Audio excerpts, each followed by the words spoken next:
Come May, welcome on in. How are you?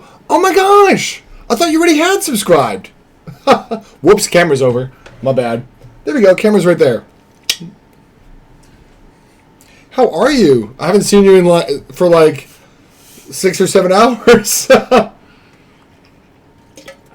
Good. A little bit of life getting on me. So, but yeah, I haven't seen you like forever, and then I've seen you a bunch, which is not a big problem. A sneeze is coming up. There it was. Oh, thank you for the hug. We just had to do an expensive home repair. Not fun. Thank you. Bless you. Thank you. So this commission here was definitely worth it. And I hate to admit it. Yeah, exactly. It was one of those things where like, maybe we can put it off. Maybe we can put it off. And then we couldn't put it off. And we had to call for an emergency. And thank goodness we didn't pay too much for it. But too much is also still a great deal. And now I'm kicking myself. I wish I had taken a different job in a different department, because then my bonus would be guaranteed as part of my wage. I wish I'd jumped ship. Because then it would be Jason gets a bonus no matter what, instead of, hey, if I do good enough, maybe I'll get a bonus. I was an idiot for not taking it. And then I remember thinking about all those gifted subs you gave. I'm like, that was a blessing I didn't even know. Yeah, I wish I'd taken it. I was too scared to pull the trigger. One of my good friends pulled the trigger, and I'm gonna ask him how he likes it. Because I'm happy where I am, but if I'd gone to the other department, I wouldn't have got a bonus. But bonus would have been built into my salary. So I would have made a bonus in spite of it. And I'm like, oh, why didn't I take advantage of that? What a dummy. I should have, jumped ship on that. I wasn't thinking. What have you been up to? I mean, obviously you've been lurking on the Twitchies, which I'm grateful to see you around. Saw you in, Kimmy's today? Heck, I almost didn't tune into Kimmy's because my browser was closed. I was like, do I want to get Chrome open and cause problems? Because Chrome sometimes can be problematic on my computer. And I hear it's not just my computer, it's Chrome in general. I'm like, do I want to, slow down other things I'm doing on my PC? And I ultimately decided, yes, I'm going to do that. I'm glad I did.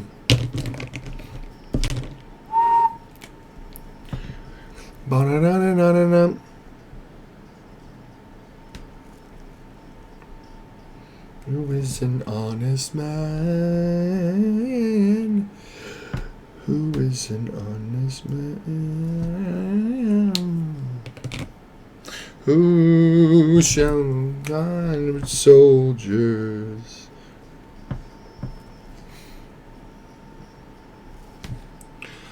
I have been around on Twitch because in April and part of May I will be AWOL again doing everything I'm doing. Yeah, I get that. I'm glad you're back. It's good to see you. I've been wondering, I'm like, but if you're not here, that means you've been busy doing life things, which could be a good thing.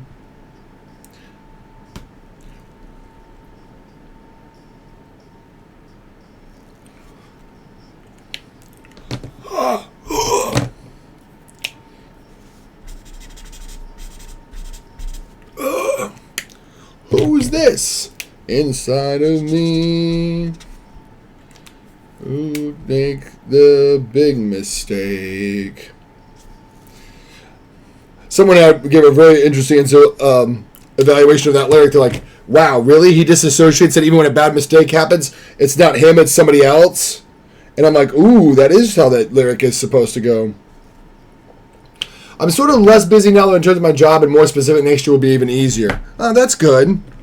Usually the first 2 or 3 years of teaching are the most busy, because you're setting up your track of things you're going to be doing for the rest of your teaching, and you just have to make small course corrections rather than plot out the entire course, because you already plotted that course over the course of the last 2 or 3 years. The graceful motions he sat down slowly, with a cup of coffee, and she rolled her laundry. Her life story. All around the table, everybody's wearing hallelujahs. Sing out loud, mourning these men and women who get lost when the sun goes down.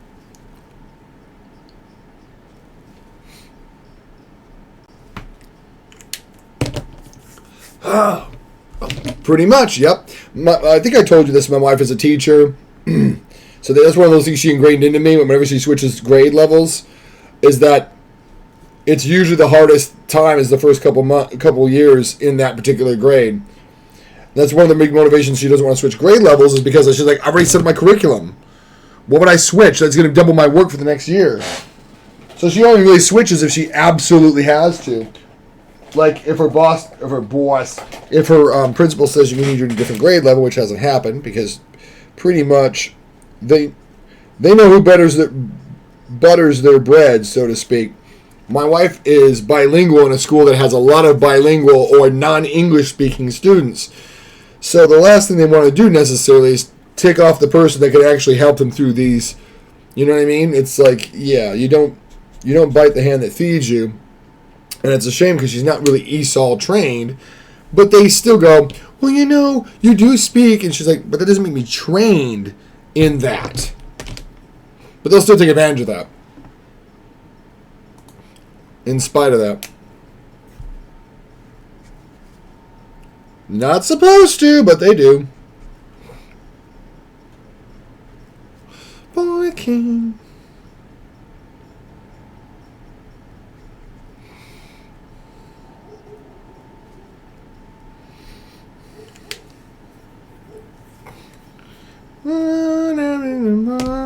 You, nobody to have for you, nobody to hurt you. And you know, when I'm fly high like a bird in the sky, low, high, low.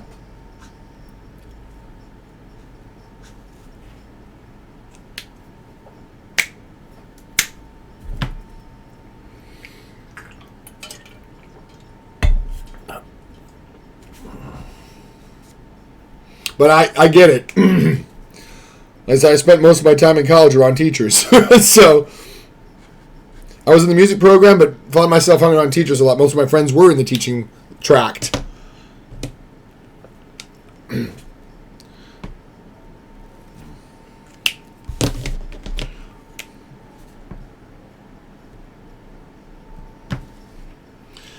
Like a valley, high like a bird in the sky. Oh, low, when I'm angry. Low, high, low.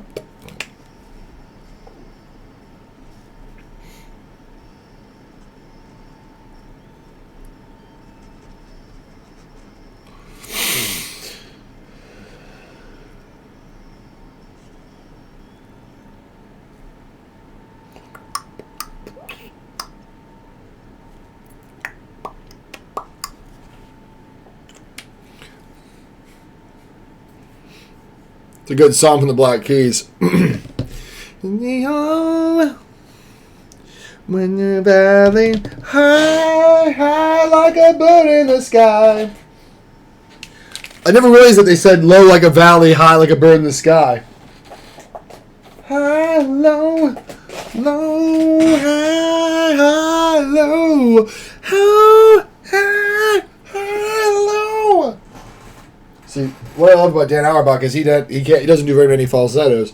I can't do falsetto very well easily, but he does it way better than I do. But I can fake it for long enough to sing along with the song. Should I scoot this down some and bring it closer? I think that's right. That's right. All right, getting closer, tighter on this. What song are you gonna play next? PTO, yeah. Pay time off, PTO. Oh, Black Tambourine?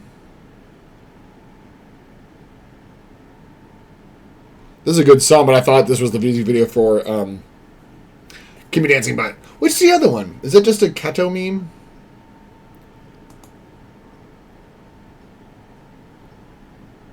The Traveling Tatter. They do tatting like... Was it hats? Is that... You tat a hat? Or is it like tattooing?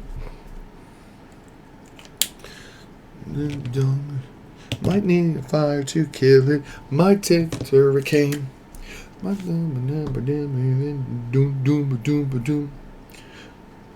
Oh. Black Tambourine. Tambourine.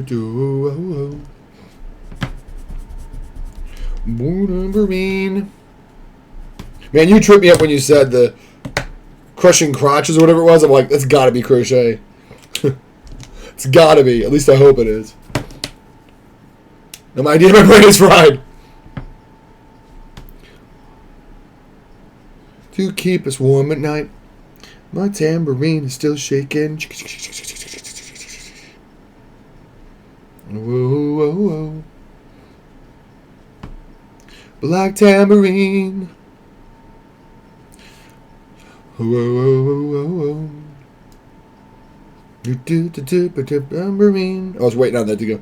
He does do that eventually. He goes, and he just does this.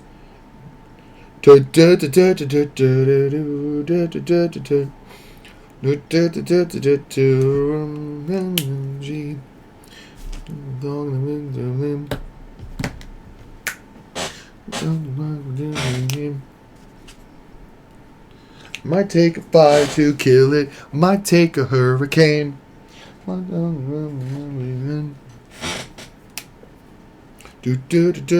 Tambourine. I'm always early on that, aren't I? Gah! I'm always off on that. There it finally is.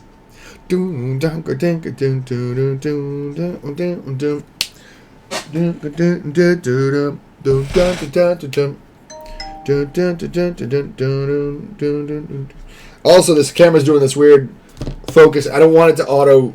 I don't know why the Logitech 920 always resets after every stream, but I need to configure video and not have it auto expose. Otherwise, it's going to be like, oh, every time I move my hand past it, it's just going to be like flash. See, like now it's not. It's just going to be that. Pet. I'm doing a mantine for crochet, and then Reddit is something different now. It's a thing. Community crochet thing. I got you. See, I thought you meant a manatee, and I'm like, that looks more like a ray to me. I know what you meant, Pat. What? This guy? Does it not work? Does the blurp guy not work with the petting? I had to banish somebody last stream. Not a real person, but a bot. Welcome on, Big. I assume you're on the Night of Forts.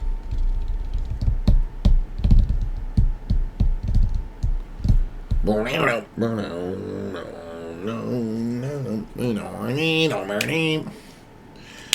need that blue again.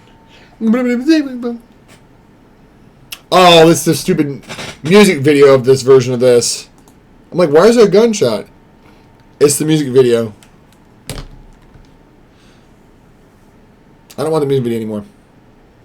Is this the music video for this one? Yeah. We're going to play it right from the source. Not from the music video. There we go. Speaking in tongues from Talking Heads. Wait, who do you have? What do you mean, who do I have, huh? Wait, did you have, what? Oh, a rando person last week when the stream opens up. It was one of those, hey, you could boost your viewership by a simple visit to this. Get 5 followers, do this. And I'm like, kitty, deal with them. And whenever I type ban, the kitty will go, it's kind of funny.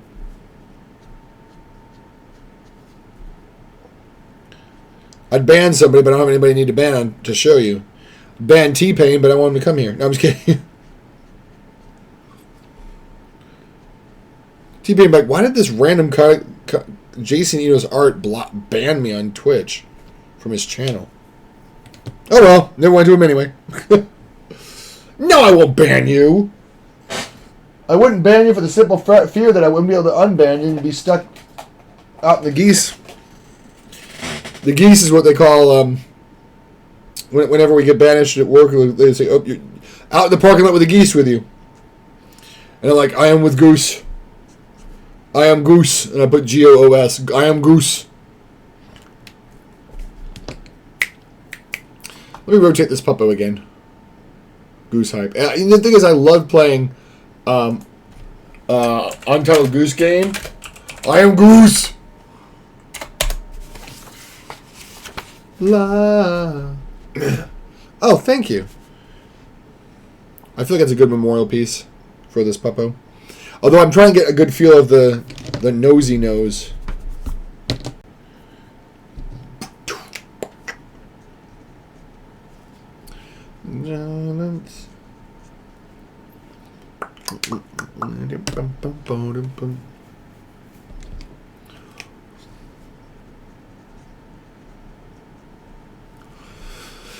Well, thank you for the kind words. Hey, do you know Andrea Art on Twitch? The one we rated last time? I don't know if you were around yet last stream. But she does some pretty cool stuff, too. She does a lot of graphite drawings and stuff. You might get a kick out of her realism style, too. She does a lot of portraits. A lot of portraits. Almost everybody I know seems to know her channel. Like, that's the crazy part. You had to leave early. That's what I thought.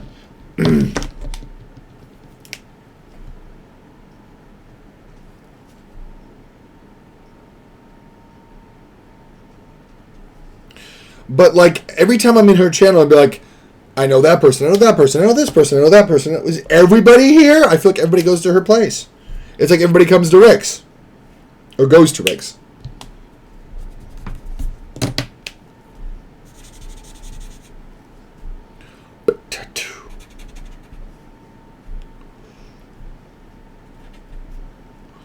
Where I'll be fine.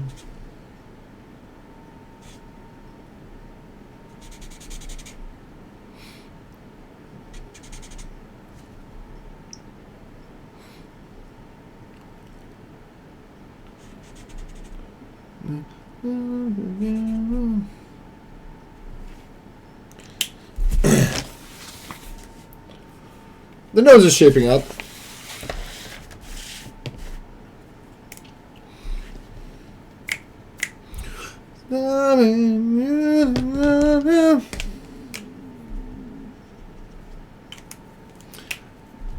That is awesome, though. What is awesome? That everybody goes to the Andrea Art. Like, it's not even like I'm like, oh, I'm jealous. I'm like, I'm always like, more like amazed than jealous. I'm like, how am I? And literally, I'm amazed as how am I just now hearing about this artist and like everybody visits them. Like, Be It Easel's in there. You know, I think most people know Be It Easel. And then like so many other people. I'm like, oh my god, that whole bunches of people I know wholesale on Twitch. I'm like, how is this like the intersection of everybody? like her channel's like a trans-warp hub, to use a Star Trek metaphor. I do love me some Star Trek. And I want to say trans-warp hubs come about because of Voyager, because that was in Borg space that they saw trans-warp hubs. I think. Don't quote me. W0 is what we need next. This chair creaks way too much. My wife's like, I can hear you rotating in your chair. Because here's this. Like that. Oh, that's a good song. Boom. Let's just do the 00.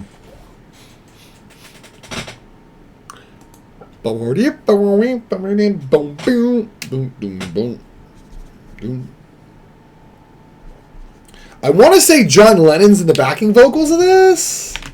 I think.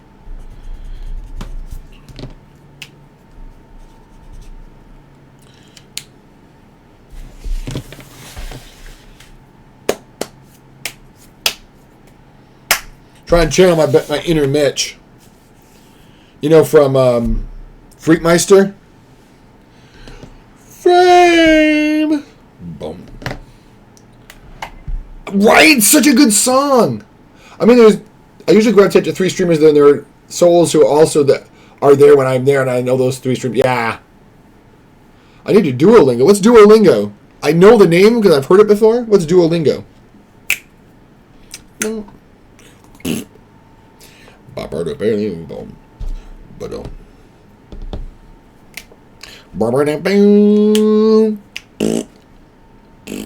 I just saw a clip from the Prestige. Oh yeah, I forgot he was David Bowie was Tesla, not Tesla.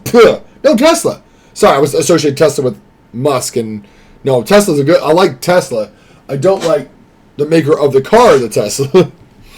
I don't know. I think somebody said he's what the average man's idea of Tony Stark is, which is not a compliment. And I'm like, yeah, he's not Tony Stark. He doesn't invent what he markets. He's just a guy that knows who to get the right people on the project. Doesn't make him stupid. It just doesn't make him inherently smart. I'm learning Spanish. Oh, okay. Bueno.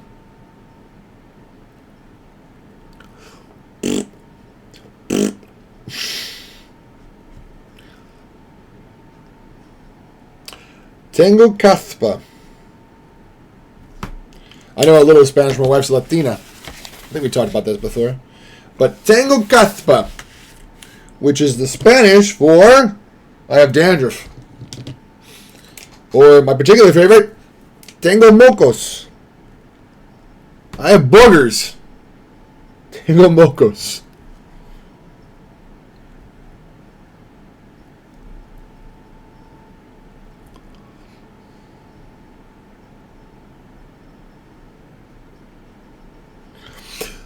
Is it any wonder I reject you first? Fame. Is it any wonder that I would...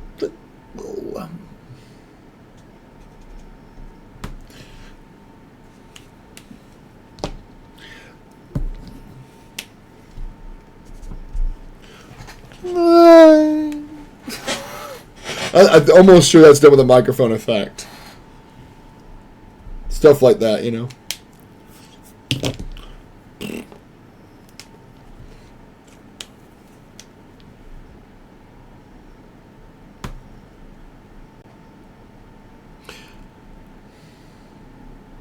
It's from the album Young Americans, according to Google.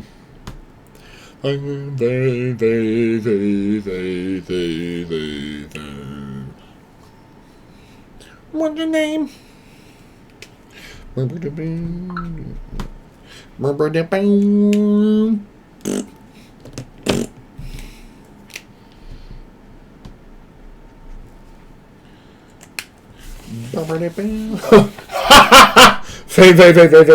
Fame. I love it. That's a great song to follow up on Naive Melody from Talking Heads.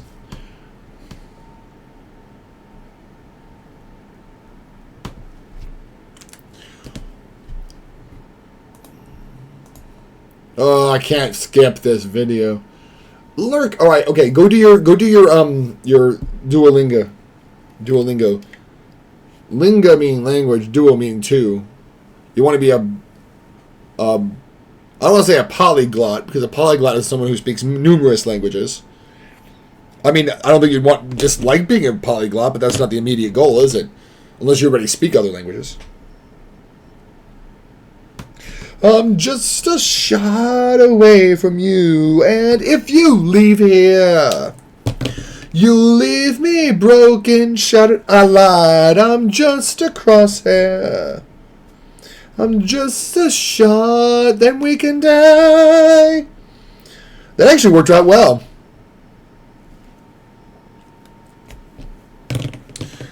I know I won't be leaving here with you. The music video for this is absolutely bazonkers.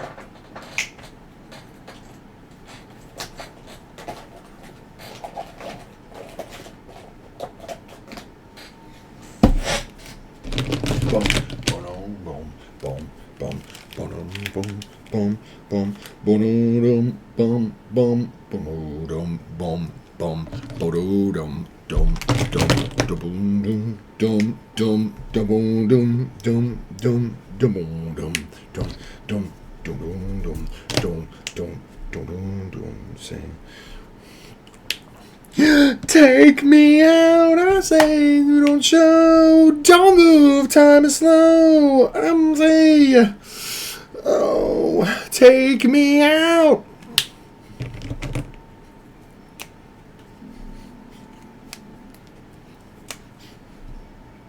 My favorite ones.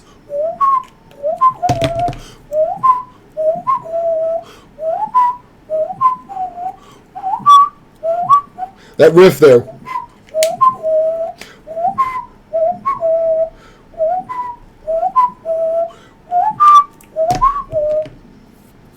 Isn't that great? I know I won't be leaving here with you. I know I won't be leaving here with you.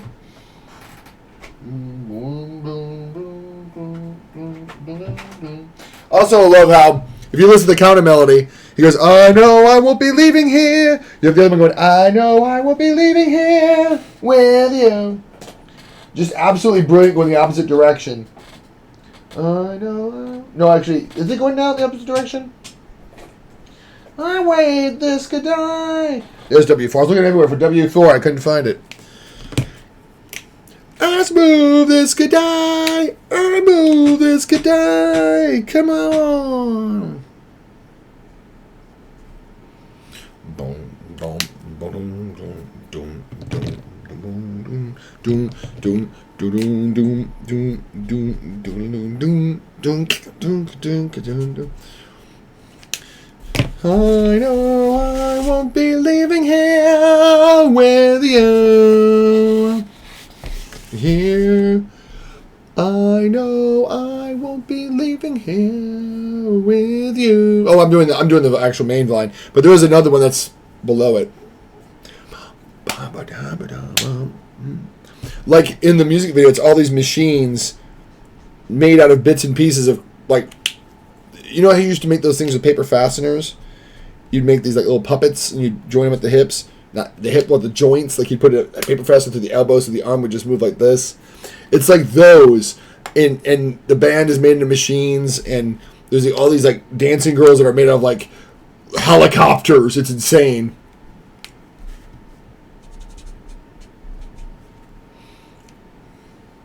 Oh, that was a Star Wars commercial. Please apologizes for making big old sandwiches.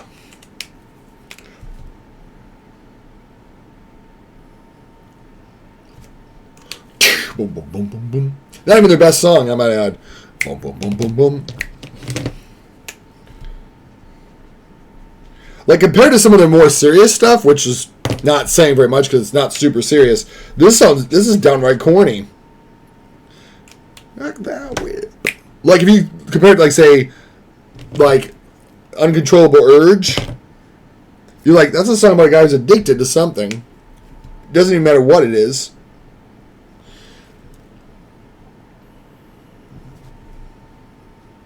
Yeah, I must whip him.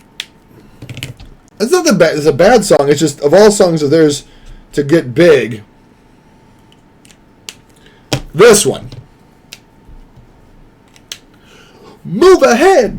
Try to detect it. It's not too late to whip it. To whip it good. You must whip it. I should whip it. Sorry, that was a little louder than expected. I was like, I'm committed to it. I've started it. Didn't mean to be loud there, guys. As soon as I did, I was like, oh crap, that's louder than anticipated. Watch the VU, Hank. Boom, boom, boom, boom, boom. Bum ba dum ba dum ba dum ba dum ba dum ba bum bum bum bum bum dum dum dum dum dum dum dum dum dum dum dum. And for those who don't remember, this is actually in 6/8 or 6/4. Dum bum ba dum ba bum bum bum bum ba dum ba. Back to 4. Yeah, the patch is slip. You step on a crack, break your mama's back.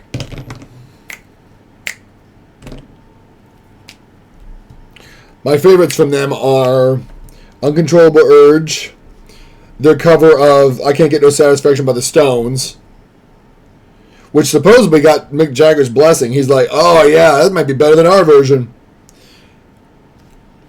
If Mark Mothersbaugh is to be believed in his interview. But he said that he had, back in the day, you had to actually go to the musical artist that released the song originally to ask their permission. You couldn't just be like, oh, I'm going to do a cover and work through agents. You had to ask them in person. So they crossed paths with the Stones, played it for him, like, oh yeah, release that.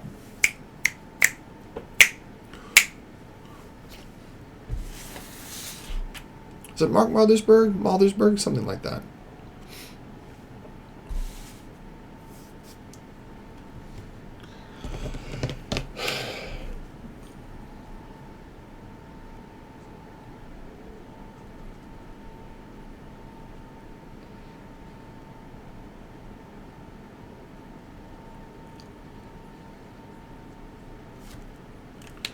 God bless the poor people that have to go through that.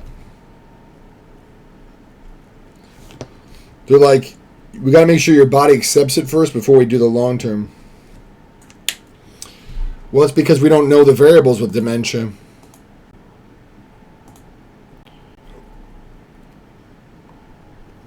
Well, this is a good song. Everything She Wants is next too, and that's a good song. I need to up the brightness of this, guys. Hold on, let me adjust the camera.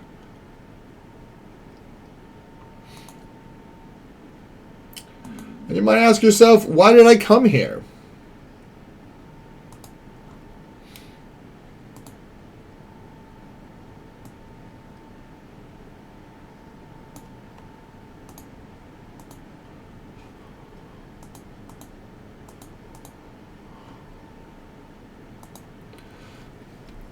Wife. Yourself. I could get here. Water flowing down. Water flowing underground.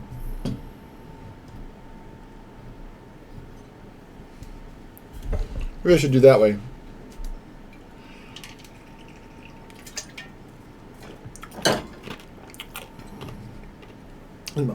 Automobile. Where is that large automobile? This is not my beautiful house. Admit that to yourself. This is not my beautiful wife. The water flowing down. Water flowing underground.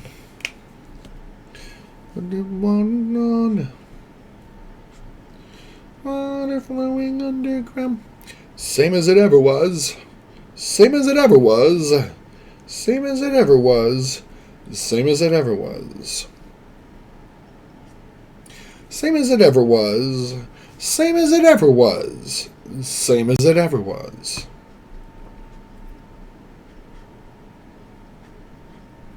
Bottom of the ocean. There is water at the bottom of the ocean. Good job there.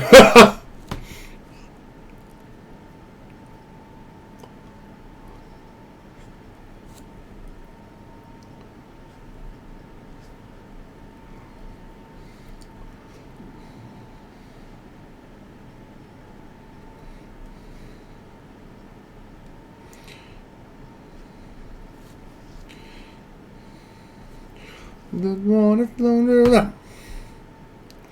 Water flowing underground. After the water started. Water flowing underground.